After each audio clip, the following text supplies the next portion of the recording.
दोस्तों, जय हिंद, वंदे मातरम, नमस्कार। भारत सरकार द्वारा ब्यास और चिनाब नदी को जोड़ने के लिए शुरू की गई चिनाब ब्यास लिंक टनल भारत की एक बहुत ही महत्वाकांक्षी परियोजना है। केंद्र सरकार ने मई 2026 में 2352 करोड़ के इस प्रोजेक्ट को मंजूरी दी है।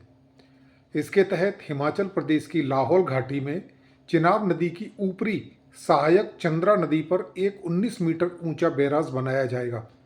इसके बाद 8.7 किलोमीटर लंबी एक विशाल टनल के जरिए चिनाब बेसिन के अतिरिक्त पानी, जो 19 लाख एकड़ फीट के बराबर है, को मोड़कर ब्यास नदी से लिंक कर दिया जाएगा। इस टनल से पाकिस्तान में काफ़ी बेचैनी है, क्योंकि इंडस वाटर ट्रीटी 1960 के तहत चिनाब, झेलम और सिंधु जैसी नदियों के पानी पर पहला हक पाकिस्तान का था। भारत को इस पानी को मोड़ने की अनुमति नहीं थी। भारत ने अप्रैल 2025 में इस ट्रीटी को कैंसिल कर दिया।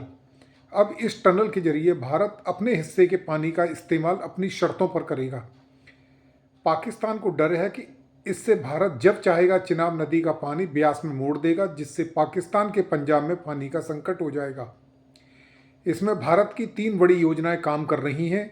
National hydro electric power corporation इस प्रोजेक्ट पर काम कर रहा है। चिनाब के पानी को ब्यास में लाने से हिमाचल प्रदेश में लगभग 4000 मेगावाट हाइड्रो पावर बिजली पैदा होगी। इस अतिरिक्त पानी से पंजाब, हरियाणा, राजस्थान जैसे राज्यों में सिंचाई और जल प्रबंधन को भारी मजबूती मिलेगी।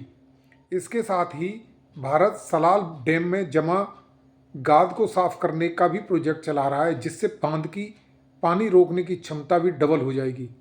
यह टनल बेहद दुर्गम पहाड़ी रास्तों के बीच बनाई जा रही है। इसका निर्माण हिमाचल प्रदेश के कोकसर गांव के पास है। यह टनल भारत की water security, energy security, Pakistan के खिलाफ एक मजबूत स्ट्रेटजिक स्टेप है। इस कदम का पाकिस्तान पर क्या असर होगा, यह सोचने वाली बात है। क्या यह दोनों देशों के बीच फौजी टकराव का कारण बन सकता है? पाकिस्तान के लिए पानी केवल जीवन का आधार नहीं, बल्कि उसकी इकोनॉमिकल बैकबोन भी है। इस टनल से पाकिस्तान पर मुख्य रूप से 3 बड़े असर पड़ेंगे। पाकिस्तान का पंजाब, चिनाब और सिंधु नदी के पानी पर निर्भर है।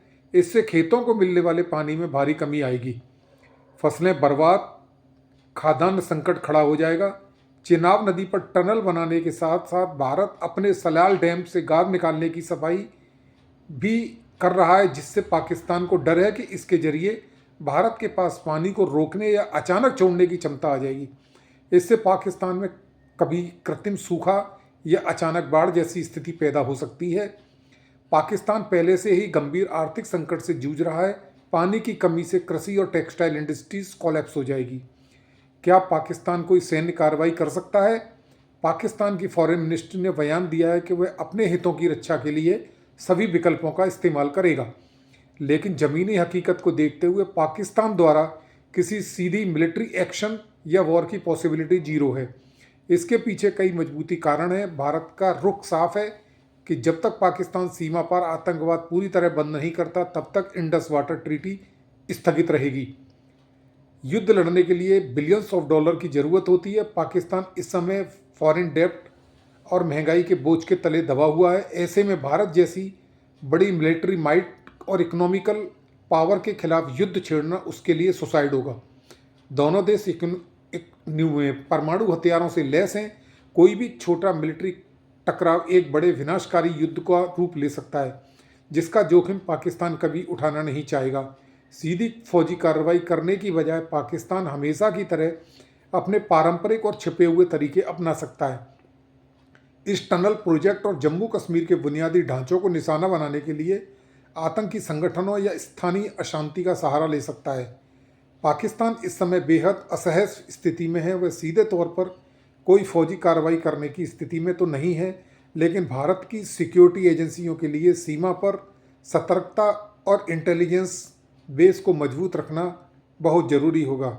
इस वीडियो को लाइक करें, शेयर करें। जय मां भारती।